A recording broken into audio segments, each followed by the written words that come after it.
혹시 이번 달은 저번 달보다 조금 더 줄 수 있으세요? 요즘 분유가 너무 비싸더라고요. 며느리가 설명했습니다.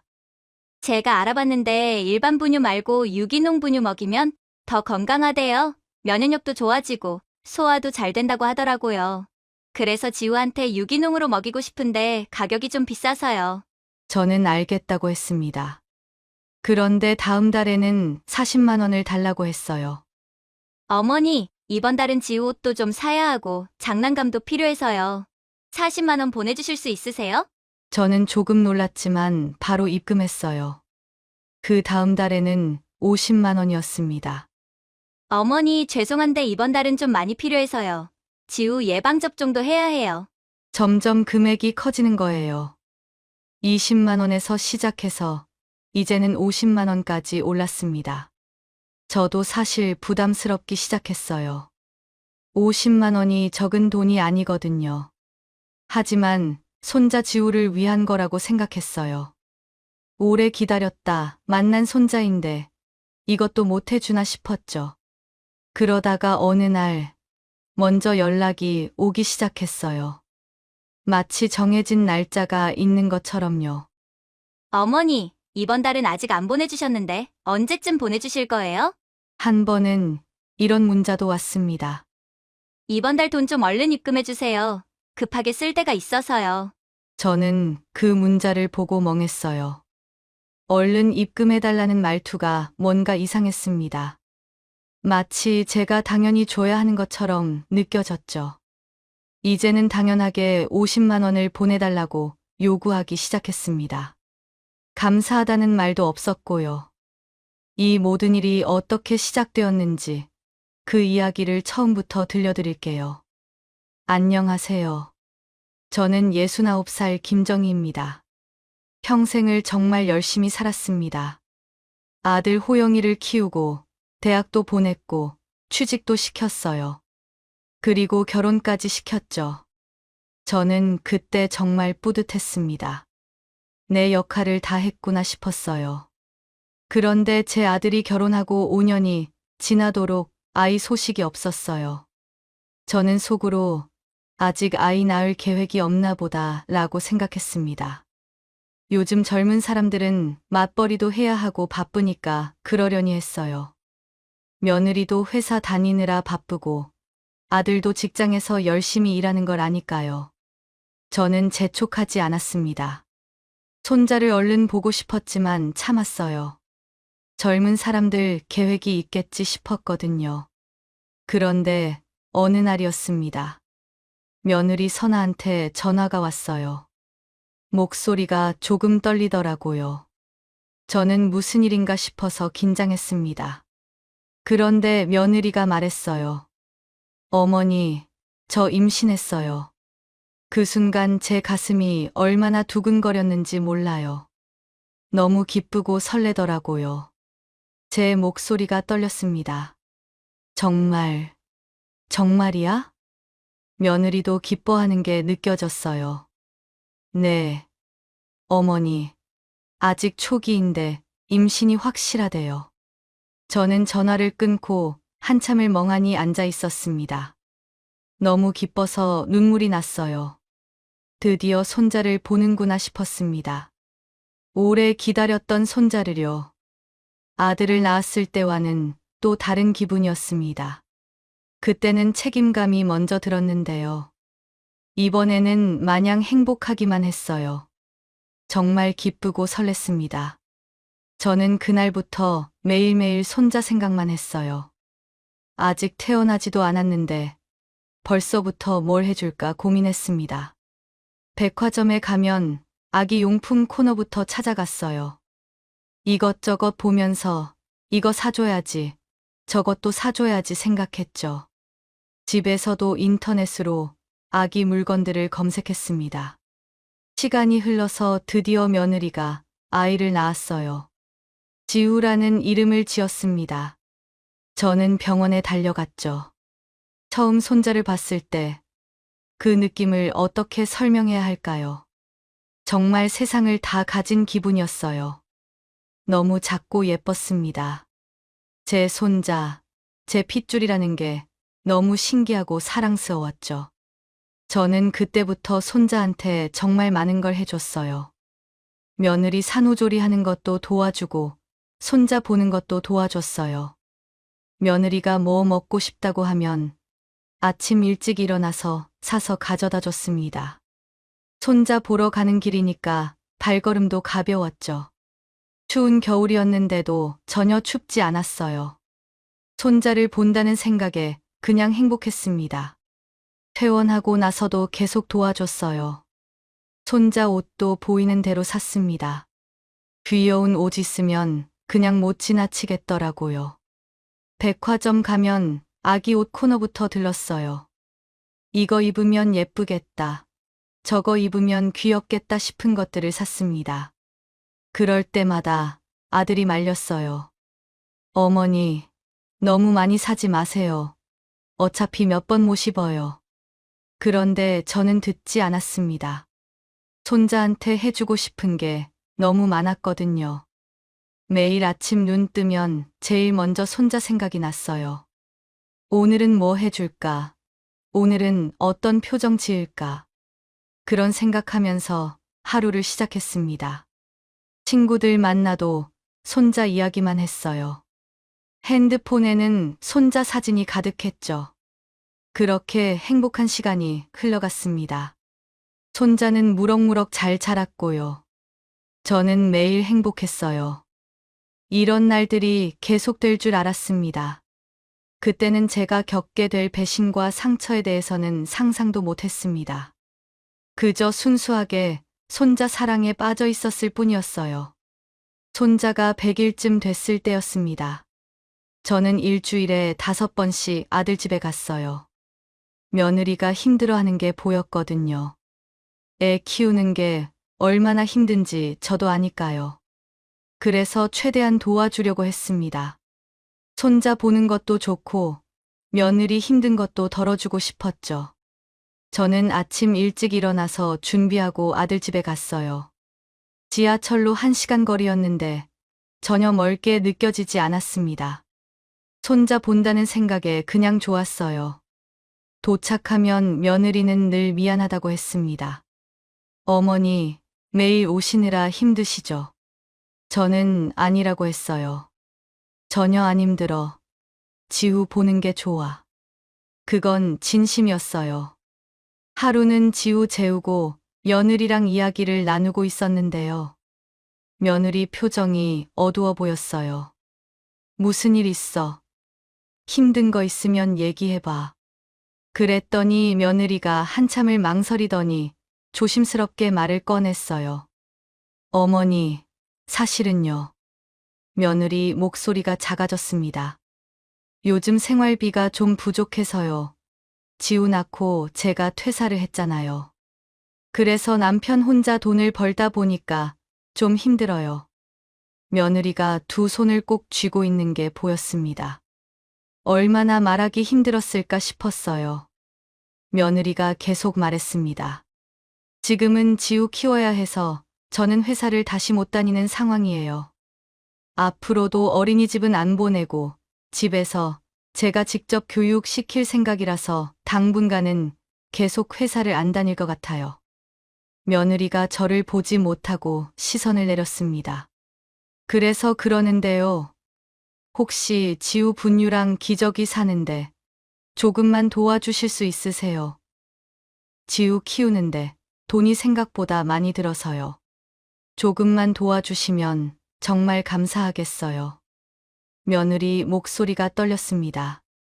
그 말을 듣는 순간 제 마음이 정말 아팠어요. 얼마나 힘들었으면 이런 얘기를 했을까 싶었죠. 시어머니한테 돈 달라는 얘기를 하는 게 쉬운 일이 아니잖아요. 저도 며느리였던 시절이 있으니까 알아요. 시어머니 눈치 보면서 사는 게 얼마나 힘든지요. 그런데 그렇게까지 말했다는 건 정말 힘들다는 거겠죠. 얼마나 고민하고 용기 내서 말했을까. 그 생각하니까 너무 짠했습니다. 저는 며느리 손을 잡았어요. 그리고 말했습니다. 당연하지. 뭘 그런 걸 고민해. 손자 키우는데 필요한 건데 당연히 도와줘야지. 며느리 눈에서 눈물이 글썽였어요. 정말요, 어머니? 너무 감사해요.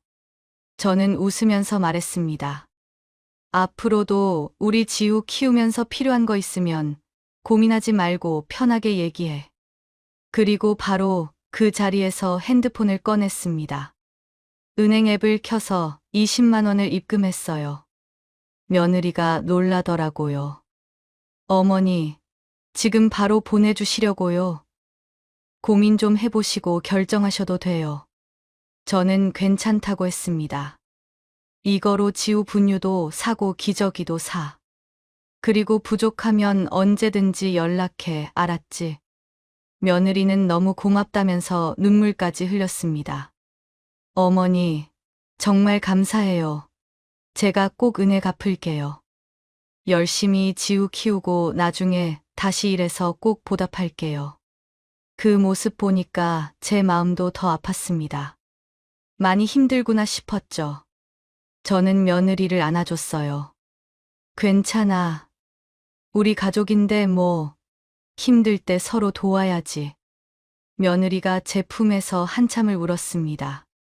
저는 그때 생각했어요. 내가 할 수 있는 만큼 도와줘야겠다. 손자 잘 키우는 게 제일 중요하니까요. 며느리가 힘들면 손자한테도 안 좋을 테고요. 그래서 기꺼이 도와주기로 마음먹었습니다. 그게 할머니로서 당연한 일이라고 생각했어요. 그날 집에 돌아와서도 계속 며느리 생각이 났습니다. 젊은 나이에 애 키우느라 직장도 그만두고 얼마나 답답할까요? 저도 젊었을 때 그랬으니까 그 마음 압니다. 아이 키우면서 경력 단절되는 게 얼마나 두려운지요. 앞으로 어떻게 될지 불안한 마음도 있을 거예요. 그래서 더 도와주고 싶었습니다. 한 달쯤 지났을까요?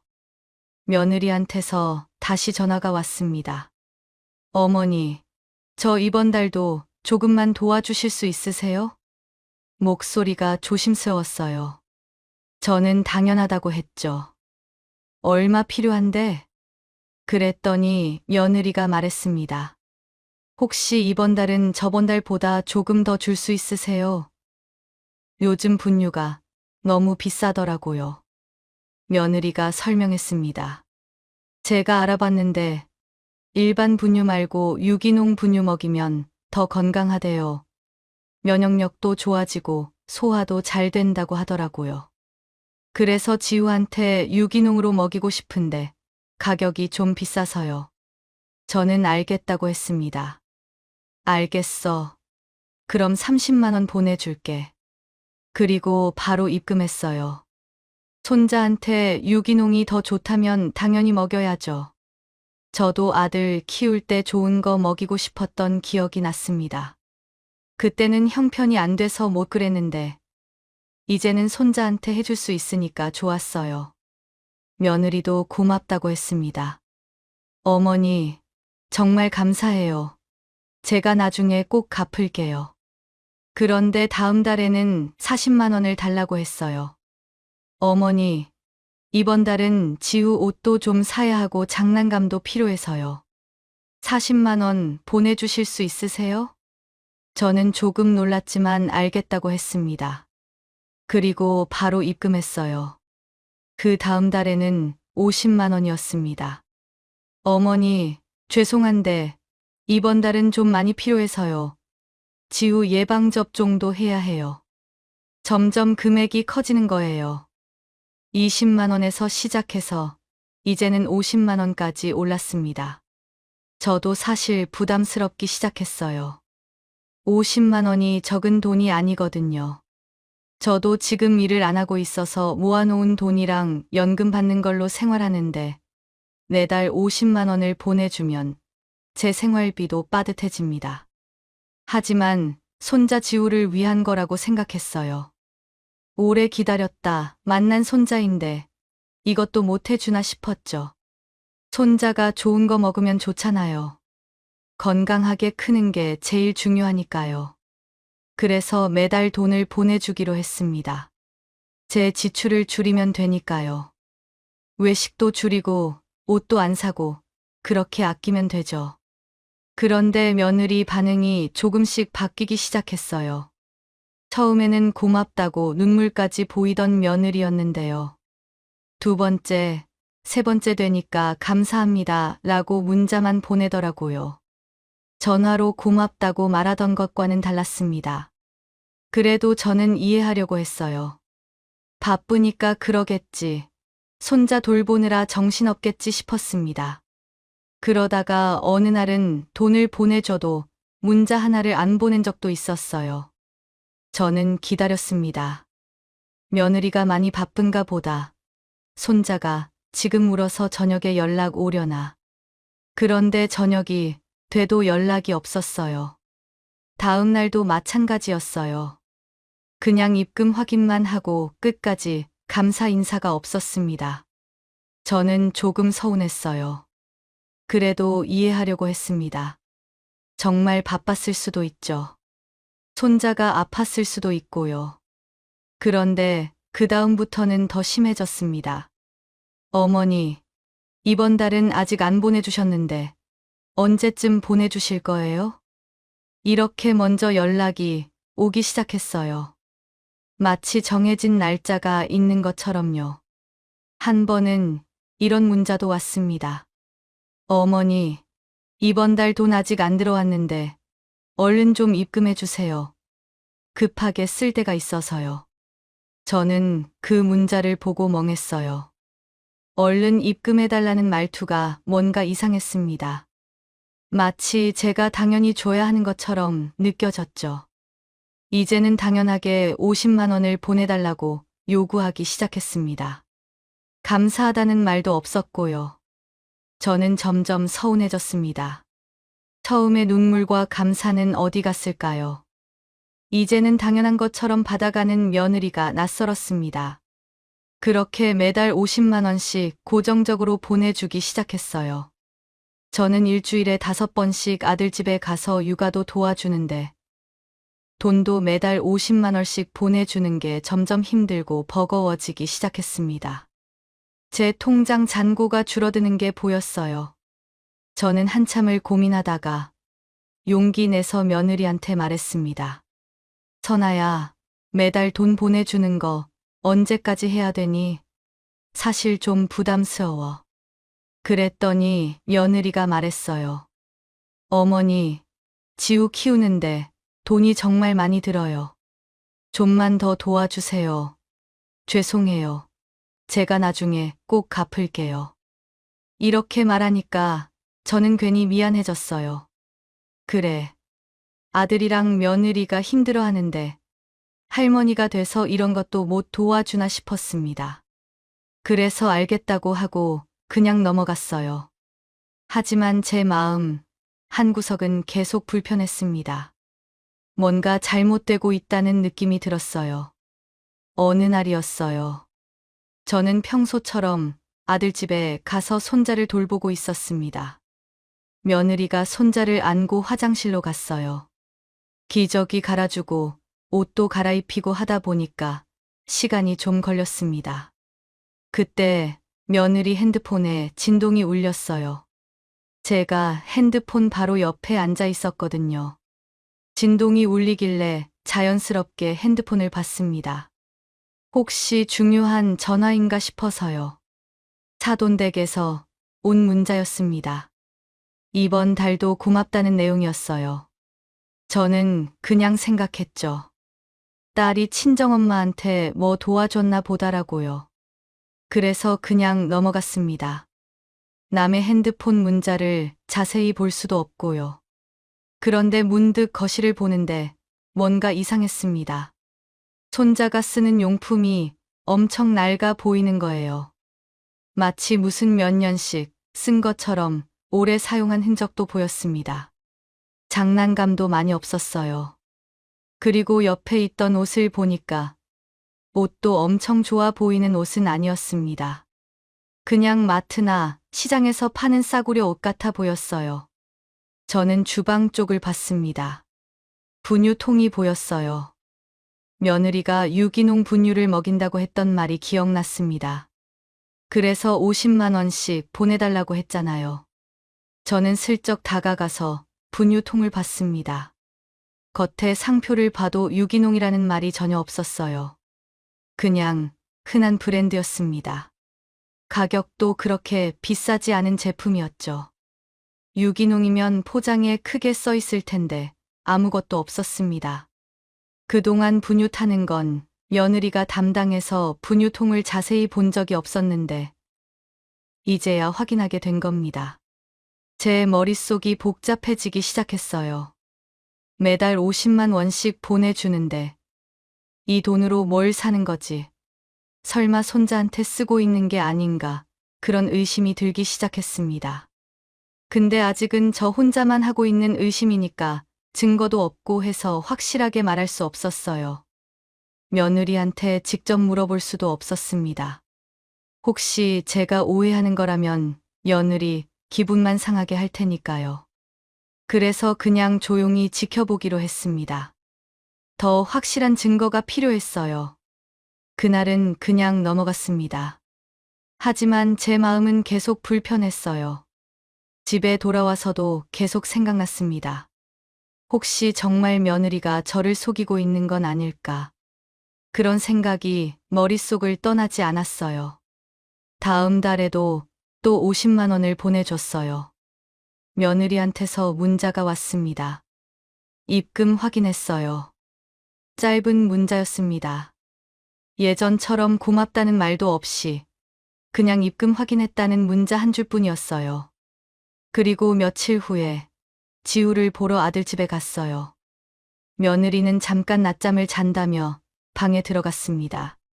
저는 지우랑 둘이 거실에서 놀고 있었어요. 그때 또 며느리 핸드폰에 문자가 왔습니다. 소파에 두고 간 거였죠. 저는 슬쩍 봤어요. 또 사돈댁에서 온 문자였습니다. 이번에도 고맙다는 내용이었어요. 제 심장이 빠르게 뛰기 시작했습니다. 이번 달에도 똑같았어요. 이건 우연이 아닌 것 같았어요. 저는 그러면 안 되는 거 알면서도 며느리 핸드폰을 집어들었어요. 손이 떨렸지만 확인하고 싶었어요. 친정엄마랑 문자 내역을 봤어요. 스크롤을 올려서 지난 문자들을 봤습니다. 그리고 충격을 받았어요. 제가 며느리한테 50만 원을 보내준 날짜마다 친정엄마가 고맙다고 문자가 와 있었어요. 정확히 그날마다요. 저는 문자 내용을 자세히 봤어요. 엄마, 이번 달도 돈 보냈어. 며느리가 보낸 문자였습니다. 그 아래에 사돈댁 답장이 있었어요. 고맙다, 선아야. 너 덕분에 이번 달도 이자 갚았어. 정말 고맙다. 제 눈앞이 캄캄해졌습니다. 그리고 더 위로 올려서 봤습니다. 몇 달 전 문자도 비슷했어요. 고맙다. 너가 없었으면 우리 어쩔 뻔했니. 은행에서 독촉 전화 오는데 너 덕분에 조금씩이라도 갚고 있어. 제 가슴이 무너지는 것 같았습니다. 며느리가 저한테 거짓말을 한 거예요. 손자 분유 산다고, 기저귀 산다고, 유기농 먹인다고, 전부 거짓말이었습니다. 제가 아끼고 아껴서 보내준 돈을 친정 빚 갚는데 쓴 거예요. 그때 며느리가 방에서 나왔어요. 저는 황급히 핸드폰을 원래 자리에 놓았습니다. 손이 떨려서 거의 떨어뜨릴 뻔했어요. 저는 소파에 앉아서 지우를 안고 있었지만 머릿속은 복잡했습니다. 결국 저는 그날 평소보다 일찍 집에 갔습니다. 더 이상 며느리 얼굴을 보고 있을 수가 없었어요. 집에 와서 그대로 소파에 주저앉았습니다. 배신감이 밀려와서 눈물이 났어요. 제가 며느리를 진짜 딸처럼 생각해서 믿고 있었는데, 손자 잘 키우라고 제 돈 아껴가며 보내줬는데, 그게 전부 거짓말이었다니요. 제 마음이 너무 아팠습니다. 돈이 아까운 게 아니에요. 배신감이 컸어요. 거짓말을 했다는 게 제일 마음이 아팠습니다. 차라리 솔직하게 말했으면 어땠을까요? 친정에 빚이 있어서 힘들다고 도와달라고 했으면 고민이라도 해봤을 텐데요. 이렇게 속이면서까지 받아간 게 너무 화가 났습니다. 저는 며느리한테는 말하지 않고 저녁에 집에서 아들한테 전화했습니다. 손이 떨려서 번호를 누르기도 힘들었어요. 어머니, 무슨 일이세요? 저는 심호흡을 하고 물어봤습니다. 호영아, 혹시 며느리 집안에 빚이 많이 있니? 아들이 잠깐 침묵했어요. 그러더니 대답했습니다. 네, 장인어른이 작년에 사업에 실패하셔서 지금 빚이 좀 있는 걸로 알고 있어요. 제 심장이 쿵 내려앉았습니다. 역시 그랬구나 싶었죠. 아들이 물었어요. 근데 그걸 어머니가 어떻게 아세요? 저는 오늘 있었던 일을 차근차근 말해줬습니다. 그동안 며느리가 손자 키우는데 돈이 부족하다고 해서 매달 50만 원씩 보내줬다고요. 근데 오늘 며느리 핸드폰을 봤는데 제가 돈을 보내주는 날마다 사돈댁이 고맙다고 며느리한테 연락을 했다고 말했습니다. 아들이 놀란 목소리로 물었어요. 네, 매달 50만 원씩이요? 그래, 처음에는 20만 원이었는데 점점 늘어나서 지금은 50만 원씩 보내주고 있어. 거의 1년째야. 아들이 충격받은 목소리로 말했습니다. 어머니, 저는 선아가 어머니한테 그렇게 매달 돈을 받고 있는 줄 전혀 몰랐어요. 어머니가 가끔 조금씩 도와주시는 줄만 알았지. 매달 50만 원씩인 줄은 상상도 못했어요. 아들이 계속 말했습니다. 그리고 저희 그 정도로 힘들지 않아요. 어머니. 집 살 때도 대출 없이 샀고요. 지금 제 월급도 적지 않아서 저희 셋이 생활하는데 전혀 문제 없는데 왜 선아가 그런 거짓말을 했는지 모르겠어요. 저는 더 충격을 받았습니다. 며느리가 힘들다고 한 것도 거짓말이었어요. 돈이 부족하다고, 남편 혼자 벌어서 힘들다고. 전부 거짓말이었던 겁니다. 제 목소리가 떨렸어요. 나 돈 보내준 지도 거의 1년 됐어. 계산해 보니까 500만 원이 넘어. 아들도 말을 잇지 못했습니다. 한참을 침묵하더니 말했어요. 어머니, 정말 죄송해요. 제가 제대로 살피지 못했어요. 저는 화가 나면서도 억울했습니다. 나는 손자 좋은 거 먹이고, 좋은 거 입히라고 내가 쓸 돈 아껴가면서 보내준 건데. 아들이 저한테 부탁했습니다. 어머니, 죄송한데, 며느리한테 돈 보내준 내역 화면을 캡처해서 보내주실 수 있어요? 저는 알겠다고 하고 핸드폰으로 은행 앱에 들어가서 입금 내역을 찾아서 보내줬습니다. 처음에는 20만 원, 그 다음에는 30만 원, 40만 원, 그리고 50만 원. 이게 11개월이나 계속됐어요. 전부 캡처해서 아들한테 보냈습니다. 아들한테서 전화가 다시 왔습니다. 어머니, 사진 확인했는데 정말 많이 보내주셨네요. 저 정말 몰랐어요. 목소리에서 충격이 느껴졌습니다. 저는 단호하게 말했습니다. 나는 손자 좋은 거 먹이고, 좋은 거 입히라고 내가 생활이 여유롭지 않은 상황에서도 보내준 건데. 며느리가 이걸 뒤에서 몰래 빼돌려서 친정빚 갚는데 쓰고 있는 거면 그냥 넘어갈 수 없어. 아들이 대답했습니다. 당연하죠, 어머니. 이건 명백히 잘못된 거예요. 제가 확인해 볼게요. 저는 계속 말했어요. 며느리한테 확인해줘. 지금 유기농 분유 먹인다고 했는데 그게 사실인지 매달 내가 보내준 돈으로 정확히 뭐 했는지 물어봐줘. 아들이 알겠다고 했습니다. 저는 전화를 끊고 소파에 주저앉았어요. 마음이 너무 복잡했습니다. 설마 정말 그랬을까? 며느리가 정말 저한테 거짓말을 하면서 돈을 받아간 걸까? 그런 생각하니까 가슴이 답답했어요. 주말이 됐습니다. 저는 아들 집으로 갔어요. 평소처럼 지우를 보러 가는 척했지만 제 마음은 무거웠습니다. 오늘 며느리 얼굴을 보고 모든 걸 밝혀야 했으니까요. 어머니, 오셨어요. 저는 대답도 제대로 하지 못했습니다. 거실에는 며느리랑 손자 지우가 있었어요. 아들도 곧 방에서 나왔습니다. 저희 넷이 다 모였어요. 저는 소파에 앉았습니다. 아들이 며느리 옆에 앉았고요. 지우는 누워서 장난감을 가지고 놀고 있었습니다. 아들이 먼저 말을 꺼냈어요. 여보, 내가 물어볼 게 있어. 며느리가 아들을 봤습니다. 뭔데? 아들이 말했어요. 어머니가 매달 너한테 50만 원씩 보내주고 있는 거 왜 나한테 말 안 했어? 며느리 얼굴이 순간 굳어졌습니다.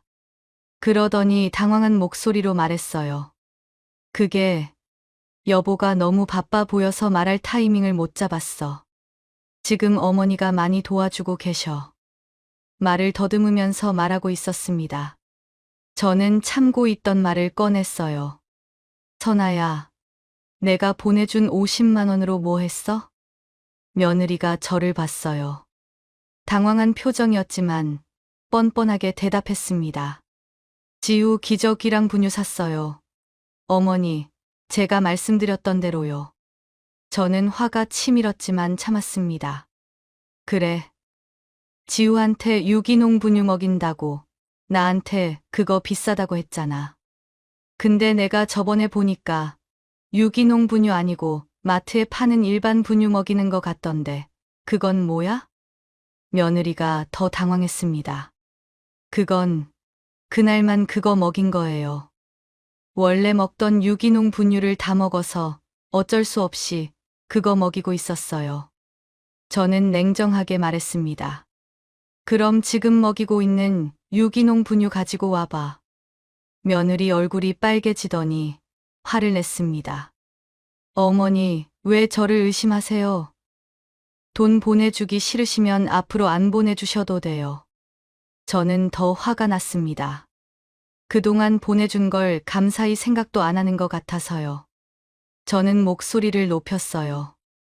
내가 보내준 50만 원으로 뭐 했어?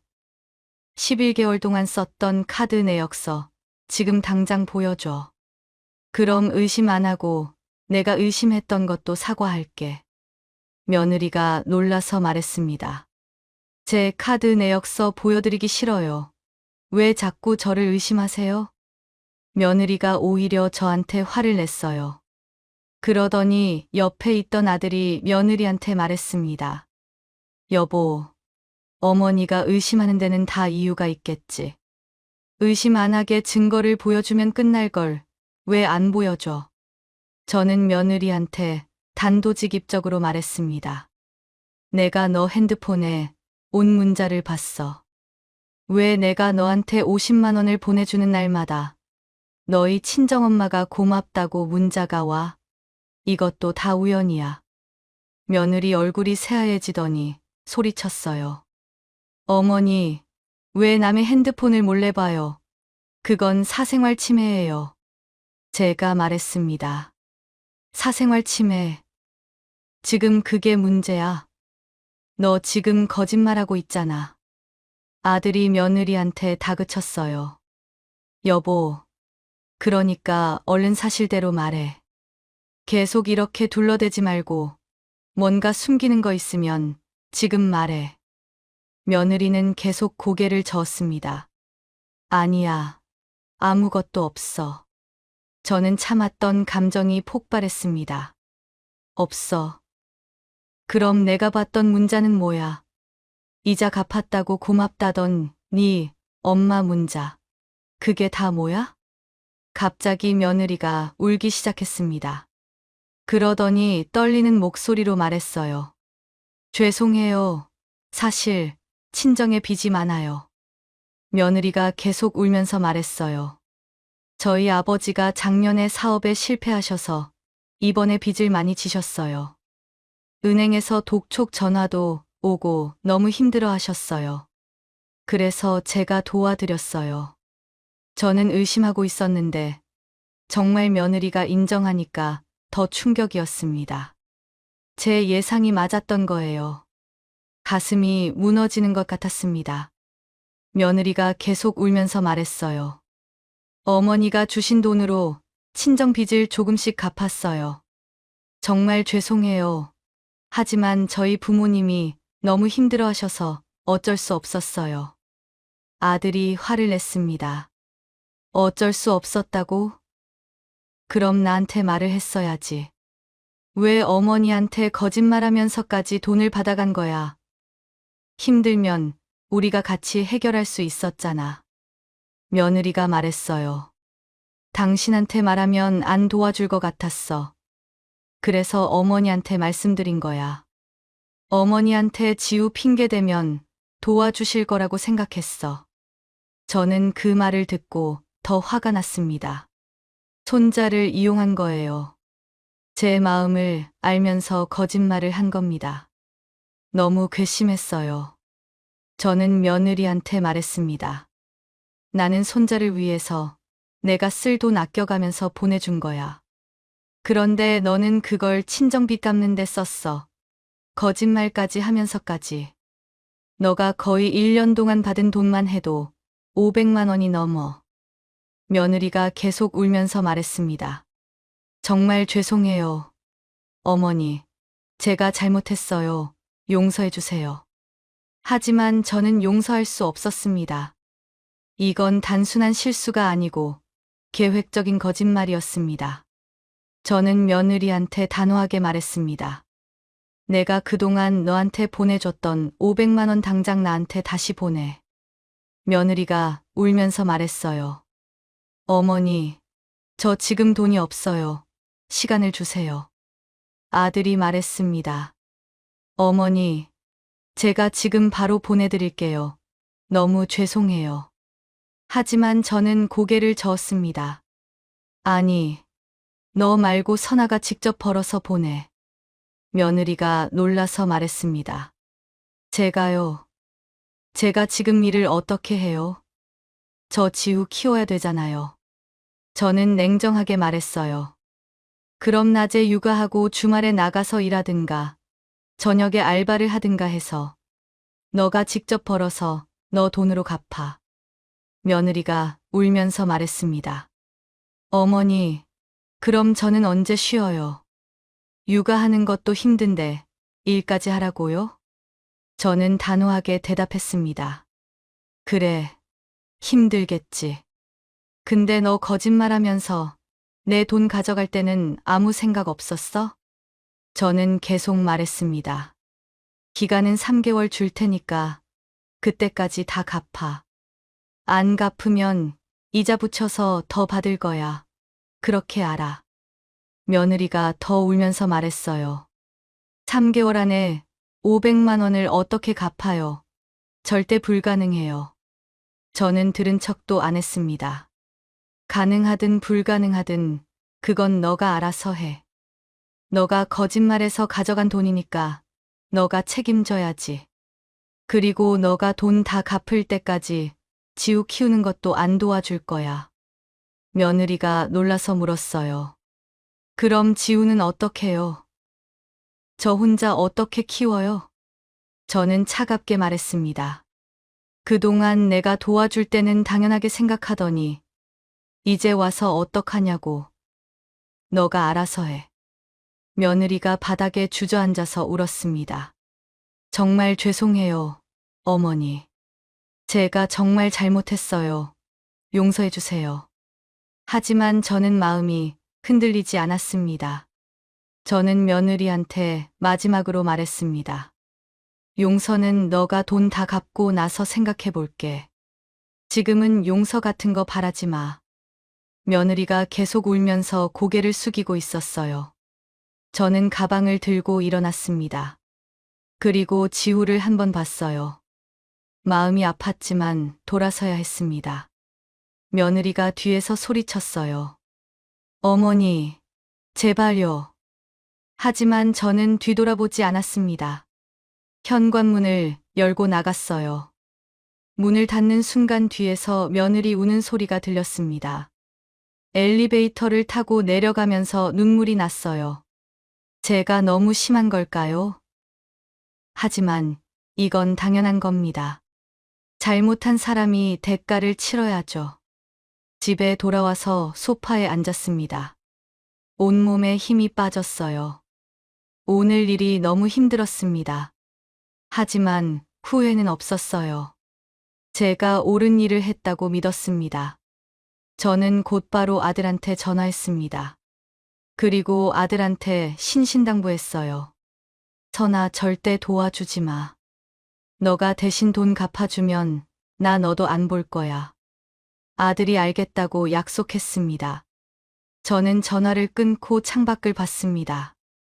해가 지고 있었어요. 긴 하루가 지나가고 있었습니다. 제 마음은 복잡했지만 동시에 시원했어요. 이제야 제 속이 풀리는 것 같았습니다.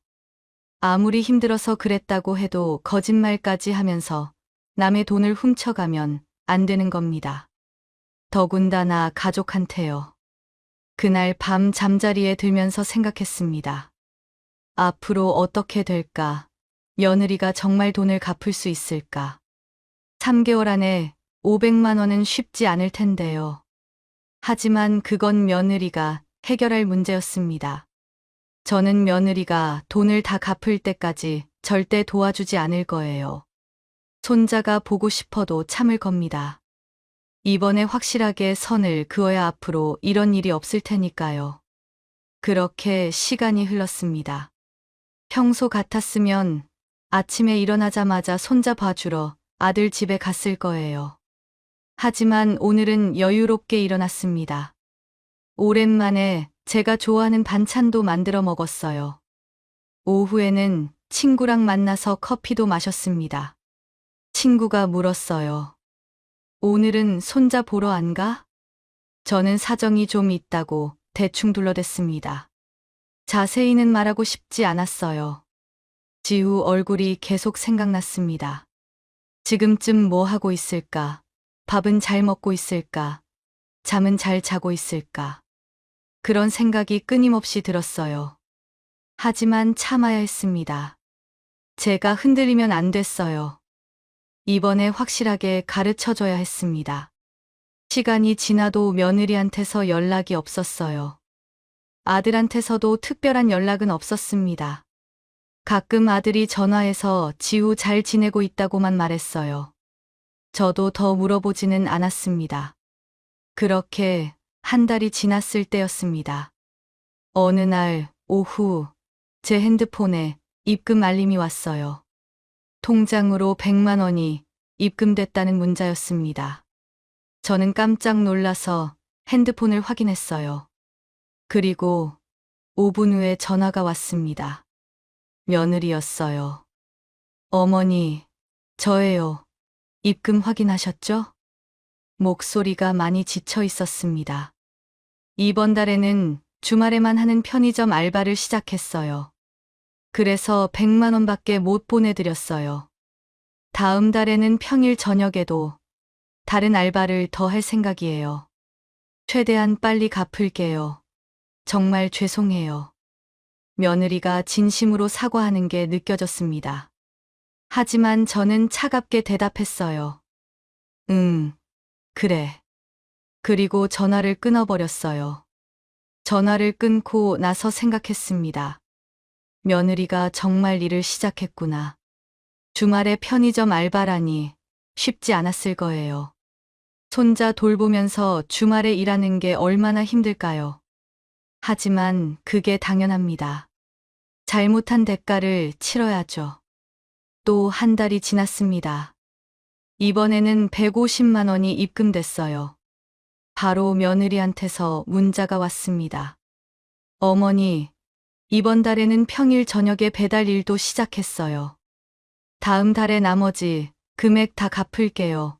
정말 죄송해요. 저는 문자를 읽고 답장하지 않았습니다. 그냥 확인만 했어요. 며느리가 정말 열심히 일하고 있구나 싶었습니다. 하지만 제 마음은 아직 풀리지 않았습니다. 돈을 다 갚을 때까지는 용서할 수 없었어요. 며느리가 끝까지 책임지는 모습을 봐야 했습니다. 3개월째가 됐을 때였습니다. 나머지 250만 원이 입금됐어요. 드디어 500만 원을 전부 갚은 겁니다. 며느리한테서 전화가 왔습니다. 이번에는 목소리가 달랐어요. 조금 더 차분하고 진심이 느껴졌습니다. 어머니, 정말 죄송합니다. 제가 너무 큰 잘못을 했어요. 며느리 목소리가 떨렸습니다. 그동안 일하면서 정말 많이 생각했어요. 제가 얼마나 어리석었는지 알았어요. 저는 한참을 침묵했습니다. 며느리 말을 다 듣고 나서 천천히 말했어요. 이제라도 알았으면 됐어. 앞으로는 힘들어도 거짓말은 하지 마. 가족끼리는 솔직해야 해. 무슨 일이 있어도 거짓말은 안 돼. 며느리가 대답했습니다. 네. 어머니, 다시는 이런 일 없을 거예요. 약속드려요. 앞으로는 정말 정신 차리고 살게요. 전화를 끊고 저는 한참을 생각했습니다. 그동안 참 많은 일이 있었어요. 처음에는 화가 나고 배신감이 들었습니다. 며느리를 용서할 수 없었어요. 하지만 며느리가 직접 일해서 돈을 갚았습니다. 3개월 동안 쉬지 않고 일했어요. 그 과정에서 며느리는 분명 많은 걸 깨달았을 거예요. 남의 돈을 함부로 쓰면 안 된다는 거요. 저는 이제 다 용서했습니다. 며느리가 잘못을 인정하고 직접 갚았으니까요. 그리고 많은 걸 배웠을 거예요. 이 경험이 며느리한테 좋은 교훈이 됐을 겁니다. 저도 배웠습니다. 가족이라고 해도 무조건 믿으면 안 된다는 거요. 때로는 확인도 필요하고, 때로는 단호해야 한다는 거요. 사랑한다고 해서 모든 걸 용서하고 넘어가면 안 됩니다. 그날 저녁에 생각했습니다. 이번 일이 나쁜 일만은 아니었구나. 며느리도 저도 배운 게 있으니까요. 그리고 저희 가족이 더 단단해질 수 있는 계기가 됐습니다. 서로를 더 이해하게 됐고 신뢰의 중요성도 알게 됐어요. 저는 후회하지 않습니다. 제가 한 선택이 옳았다고 생각해요. 힘들었지만 필요한 일이었습니다. 그리고 결과적으로 우리 가족 모두에게 좋은 일이었어요. 이제 저는 마음 편히 손자를 사랑할 수 있습니다. 진심으로요. 그게 제일 중요한 거 아니겠어요. 지금까지 이야기 들어주셔서 감사합니다. 구독과 좋아요 부탁드려요. 여러분의 작은 관심 하나하나가 제게 큰 힘이 됩니다.